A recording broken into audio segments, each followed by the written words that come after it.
Ghanatube and ōHWACKING Mudofo Snowy Masanso Atrasibio Ede Nsem a Ekoso Ewo Omanga Nemu Ebro Maja Komedi na Chese Nsem no Makwako Boaboa Ebi Ano Ede Ebro Yenkotie Eye Nsem no Ayembra the middle row. So Bernard of Channel 1, Sadiq Adams, Mahama Haruna from the Savannah region, and there's a lady at the back there, and Joshua from GH1.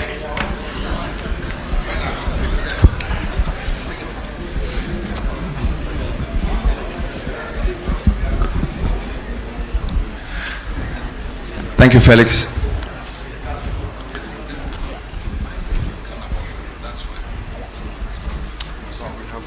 Thank you, Felix. Before my question, I'd like to indicate that there was a question on Galamsey, which I believe has... Yes, I just prompted His Excellency, and he will deal with it. Yeah. Thank you very much.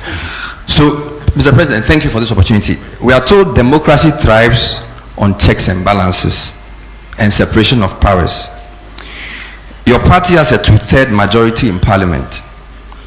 The Chief Justice you came to meet has been removed, of course, under your hand, although the process was gone through. There is talk of the EC chair and the leadership quote not being fit for purpose by members of your party. Some people fear that these developments and others create a situation where the other arms of government are completely subservient to the executive. In fact, one newspaper expressed the fear that you could be morphing into, quote, a supreme leader, unquote. There is a maxim that power corrupts and absolute power corrupts absolutely. Should we be worried in your legacy term that the democracy you came to meet will be well oiled and that the three arms of government will work not in subservience but in unison? Thank you. Bernard said I'm in danger of becoming a supreme leader. Look in my face, do I look like a supreme leader?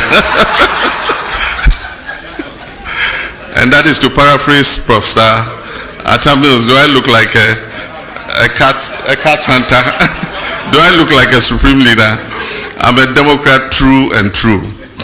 And even when we attained 2/3 of Parliament, I said that we're not going to use it to ride roughshod over the minority, and that we're going to give opportunity for democracy to flourish. And so we don't intend to use our 2/3 majority to steamroll our democracy. We believe that even though the people of Ghana gave us that overwhelming majority, it wasn't meant to turn Ghana into a dictatorship. They gave it to us in order that we could carry out reforms to make our governance better. And I think that we stand a very good chance with that 2/3 majority to finally move the amendments to the Constitution that we have all wanted. In the past, because of hung parliaments and all that, we couldn't make any progress because there are some of those amendments for which you need an overwhelming majority. And so Ghanaians have given us that opportunity and say, look, go ahead and do these things so that we can have a better constitution that will take Ghana for many more generations to come. And so that's what I believe. But I certainly am not on the way to becoming a supreme leader or an autocrat. Yendi and Tamale water. Yendi, Tamale, and Damango are three urban areas in the northern regions that suffer severe water scarcity, especially Tamale. Tamale is probably the biggest city in the whole of the 5 northern regions. The population has been increasing rapidly, and the water system has not expanded as fast to meet the demand of a growing population. And so we have to urgently expand Tamale, Yendi, and Damango has become a regional capital. It has started growing very fast and it faces a scarcity of water. The Tamale and Damango water systems are under an EU program, and recently when I went to Brussels, it's one of the things we discussed. There's funding available for those 2 water systems. And so because we have a cap on our credit, external credit of $250 million a year, we have to find space within that to be able to accommodate Tamale and Damango water. But I want to assure you that they are priority projects for government, and we definitely would fund them and make sure that before we leave office, Tamale and Damango get sufficient water for those cities to thrive. With Yendi, we are placing Yendi under the Big Push program, and so we're going to fund it with our oil and gold revenues and establish an expanded water treatment system for Yendi. The budget statement is going to be read in November, and in the budget statement, details of these projects will be included in the budget.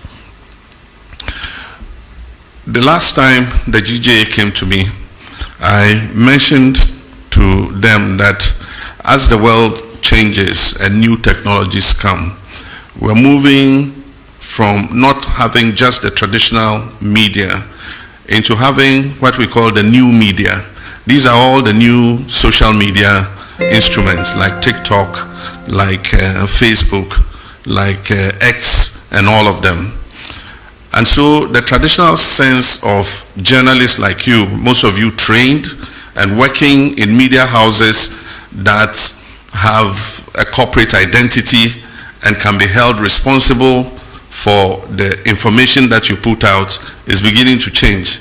We have a new crop of I'll call them neo-journalists, who anybody with a phone and a camera can report news or comments on national issues. Now the point is, who holds those people responsible? And that's what he's saying. If you go to some of the WhatsApp platforms, or you go to some of the commentaries in the TikToks and others, we have what we call hate speech, incitement to violence. Those are criminal. Despite the fact that we have removed the criminal libel laws, there are some laws that make such people accountable. Because if we don't regulate that sector, it can lead this nation to war. There are some of the incendiary statements that have been made in the Boko situation that are fueling some of what is happening there, making people hate each other and see each other as enemies. It's been the same in the Gonja Brefo thing. Some people fanning and inciting violence against each other. This falls in the ambit of the National Signals Bureau. And so the National Signals Bureau now has the technology to use your IP number and find you wherever you are. So I'm sending a signal to Ghanaians that we can find you those doing those hate speech and things. We'll use your IP number, we'll trace you. And when we trace you, we'll deal with you under the criminal code for inciting violence and disturbance of the peace. But I believe that beyond that, we must start making regulation for this new media, because it's unregulated. And so anybody just takes a phone and says, oh, this plane crash, I wish that so and so had been the one in the helicopter and had died, and dwarfs have eaten him in the forest. I mean, why would you say something like that? And so we need regulation for that new emerging media. But in the meantime, the National Signals Bureau has been given the full authority to track down people who do that kind of thing and bring them to be sanctioned under the criminal code.